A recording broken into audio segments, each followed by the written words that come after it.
Așa, hai.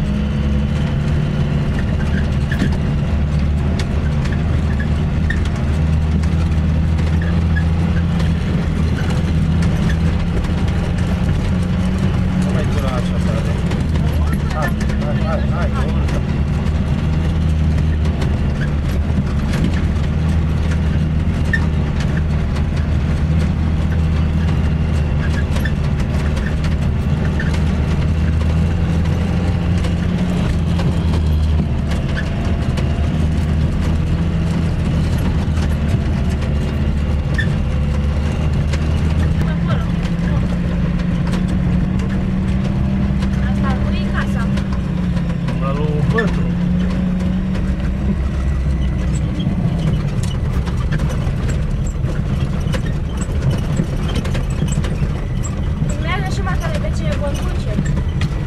Dar cine conduce?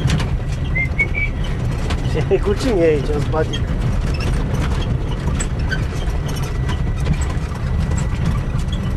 Filmăm drumul ăsta făcut de moșe tu. Și de Dorica. Urmează aici cum moare motorul imediat.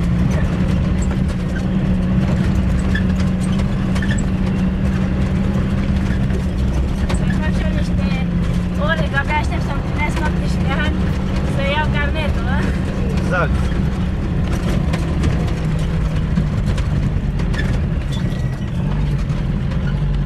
Sau să redobândesc tot acolo.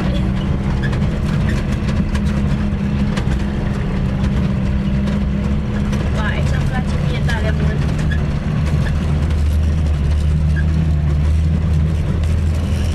Merge și încolo. Merg încet. Da, e super peisajul. Da, uite-l și pe Azorel.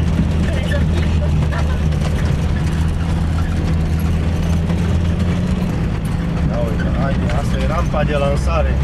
Imediat ne apropiem de autogară. Aici unde parchează toate mașinile, când plouă. Așa. Intrăm. Hai.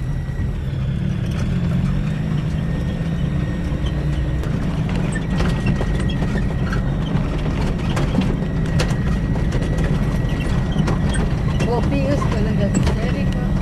Mergi la biserică, copiii.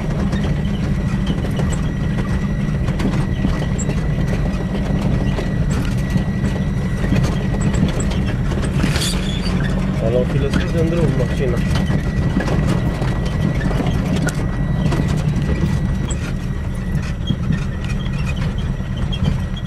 Casa popicilor. Cum facem? Hai că mergem înainte. Wow, cât de lume e pe acolo.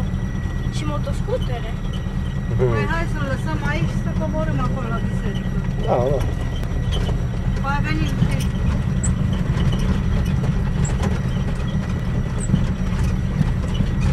Unde îl lasă? Mai încolo, Mihaela, unde l-a lăsat așa seara. Hai înainte, tare, dai. Aici? Aici, hop, atât. Și adâncă mărinilor divini, când ratea raterul militale cerei Dumnezeie, și tămăduiești pe toți, rivar de cele bogate al minimilor și spală pe al la tine pururi alergând, cu căldură cerem autorul și ajutătorul celor ce se întâmplă, izbăvitorul și mântuitorul celor neputincioși, Iisus, stăpânea tuturor și Doamne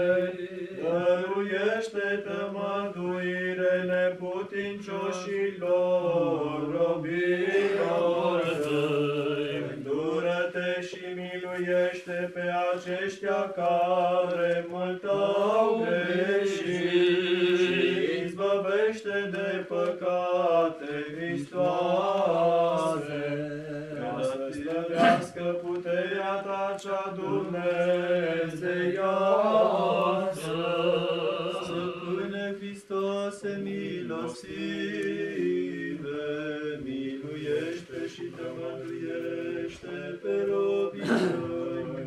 Mântuitorule cel ce ești mirul cel nestricăcios și vărsat prin har, care curățește lumea, îndură-te și miluiește pe aceștia ce cu credință în Dumnezeirea ta, rănile cele trupești. Stăpâne Hristoase, milostive, miluiește și tămăduiește pe robii tăi, însemnând acum pe robii tăi cu bucuria pe ceții tale. Fă, Stăpâne, Sfintele lor intrare din nesecul și din necuprins pentru toate puterile cele potrivnice.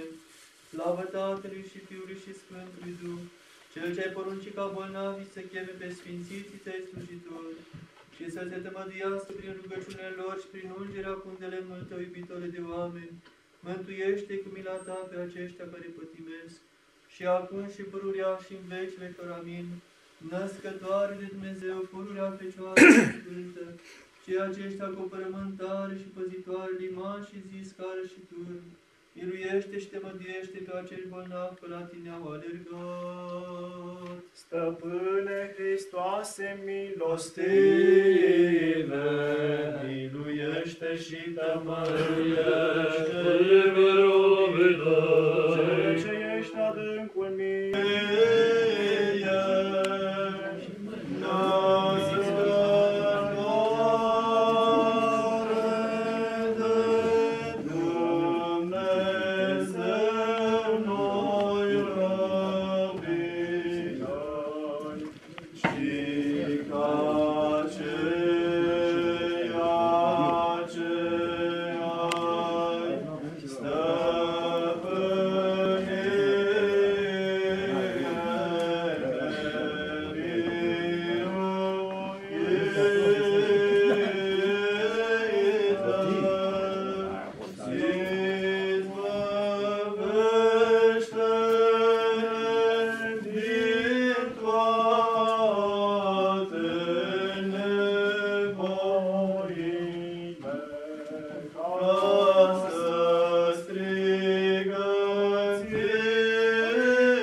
Stăpână, stăpână,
șansă să îmbracă-te tu cu cușul.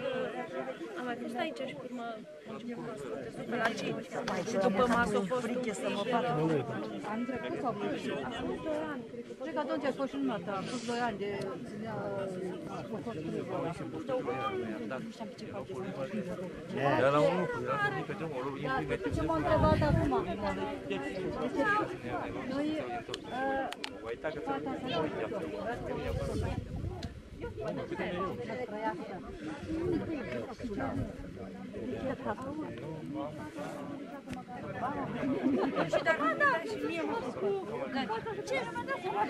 Care părul crez, nu pot.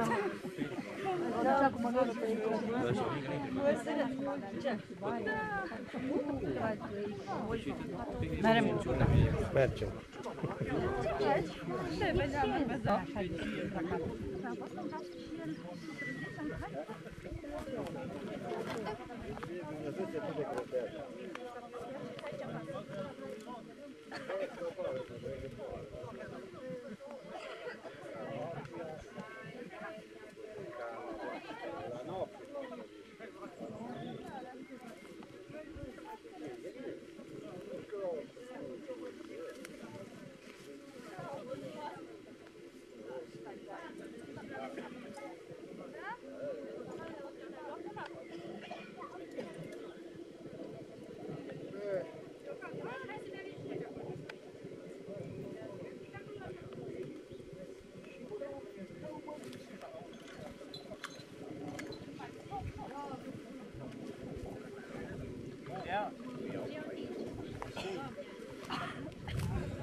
Meniul meu acum. Domeniul public.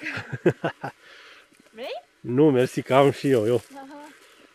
Apa merge? Nu merge apa, oi și căsuța noastră.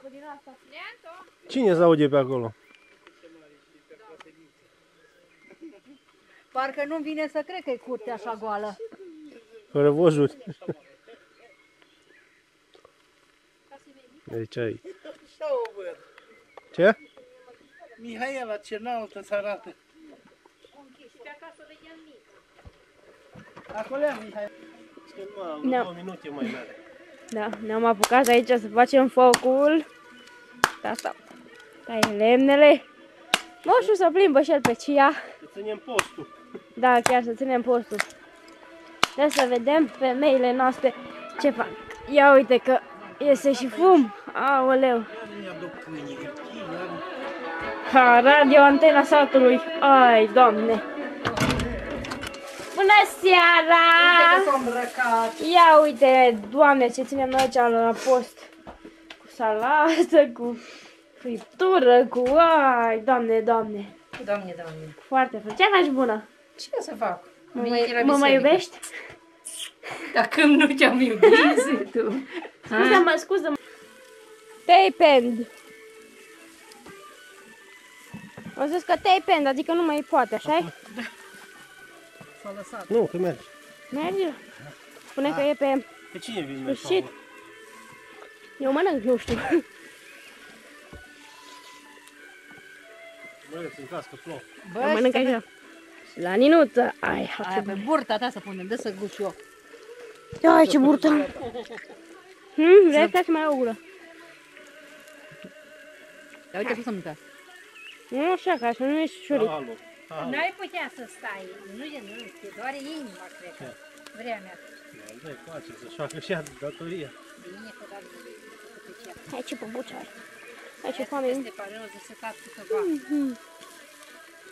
Gata, nu mai trebuia. Am terminat șoricul. Uite aici așa este ploatănul. Dar noi nu facem pe acest ploatăn. Nu știu. Pentru că nu-i place lui tati. Nu are treabă că plouă în papuci.